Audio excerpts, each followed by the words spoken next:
If you're prepared to confront your deepest fears, welcome to our world. Welcome to the Horrorscape Chronicles.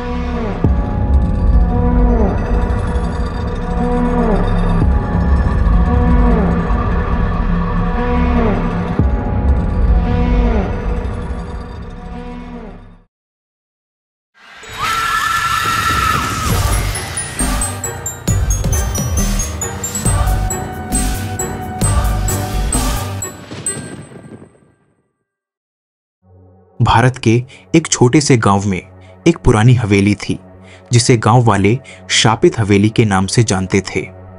यह हवेली एक सुनसान इलाके में स्थित थी जहां दिन के उजाले में भी कोई जाने की हिम्मत नहीं करता था।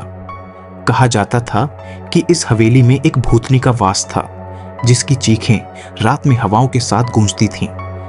इस हवेली से जुड़ी कई डरावनी कहानियां थीं, लेकिन कोई भी सच को नहीं जानता था। राघव एक साहसी युवक जो इन भूत प्रेत की कहानियों पर यकीन नहीं करता था, गांव में घूमने आया था।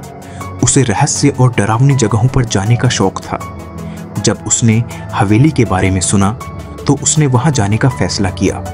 गांव वालों ने उसे बहुत मना किया, लेकिन राघव ने किसी की बात नहीं मानी। एक ठंडी रात जब पूरा गांव सो रहा था, राघव अकेला ही उस हवेली की ओर निकल पड़ा। हवेली के पास पहुंचते ही उसे एक अजीब सी ठंडक और सन्नाटा महसूस हुआ। हवेली की खिड़कियां टूटी हुई थीं और उसकी दीवारों पर वक्त की मार के निशान थे। चारों ओर सूखी बेलें और घने पेड़ थे जिनसे हवेली और भी डरावनी लग रही थी। राघव ने बिना डरे दरवाजा खोला और अंदर कदम रखा। हवेली के अंदर अंधेरा था और चारों ओर सन्नाटा पसरा हुआ था। उसने अपनी टॉर्च जलाई और अंदर का मुआयना करना शुरू किया।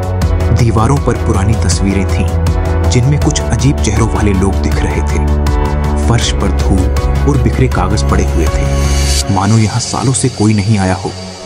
जैसे ही वह आगे बढ़ा, उसे ऊपर की मंजिल से किसी के चलने की आवाज सुनाई दी। राघव का दिल तेजी से धड़कने लगा, लेकिन उसने खुद को शांत किया और ऊपर की ओर जाने वाली सीढ़ियों की तरफ बढ़ा। सीढ़ियां पुरानी और चरमराती हुई थीं। ऊपर पहुंचते ही उसे एक कमरा दिखा जिसका दरवाजा आधा खुला हुआ था। उसने धीरे से दरवाजे को धकेला और अंदर झांका। कमरे के बीचों बीच एक पुरानी लकड़ी की कुर्सी थी जो धीरे धीरे हिल रही थी। कमरे की हवा में एक अजीब सी सड़ांध थी। तभी अचानक कुर्सी अपने आप घूम गई और वहां एक औरत बैठी दिखाई दी। वह पूरी तरह से सफेद कपड़ों में थी। उसके लंबे बाल उसके चेहरे को ढके हुए थे। राघव की टॉर्च अचानक बंद हो गई। अब कमरे में केवल उसकी धड़कनों की आवाज थी। औरत धीरे धीरे उठी और उसकी ओर बढ़ने लगी। जैसे ही उसने अपने चेहरे से बाल हटाए, राघव ने देखा कि उसकी आंखें खून की तरह लाल थीं और उसका चेहरा पूरी तरह से जला हुआ था। तुम यह क्यों आए हो? उसकी भयानक आवाज गूंजी। राघव के पैर कांपने लगे।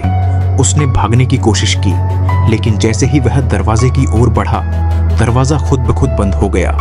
औरत ने जोर से चीखते हुए कहा, तुमने मेरी शांति भंग की है, अब तुम भी इस हवेली का हिस्सा बनोगे। राघव ने दरवाजा खोलने की कोशिश की, लेकिन वह नहीं खुला।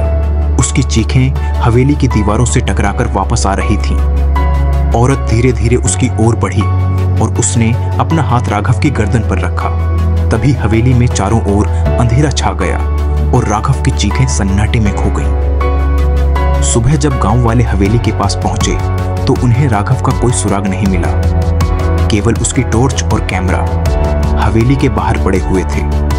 कैमरे में आखिरी तस्वीर थी जिसमें राघव का चेहरा डर से सफेद पड़ा हुआ था और उसके पीछे वही सफेद साड़ी में लिपटी औरत खड़ी थी। कहते हैं कि आज भी रात में उस हवेली से राघव की चीखें सुनाई देती हैं, लेकिन कोई भी उस हवेली में जाने की हिम्मत नहीं करता।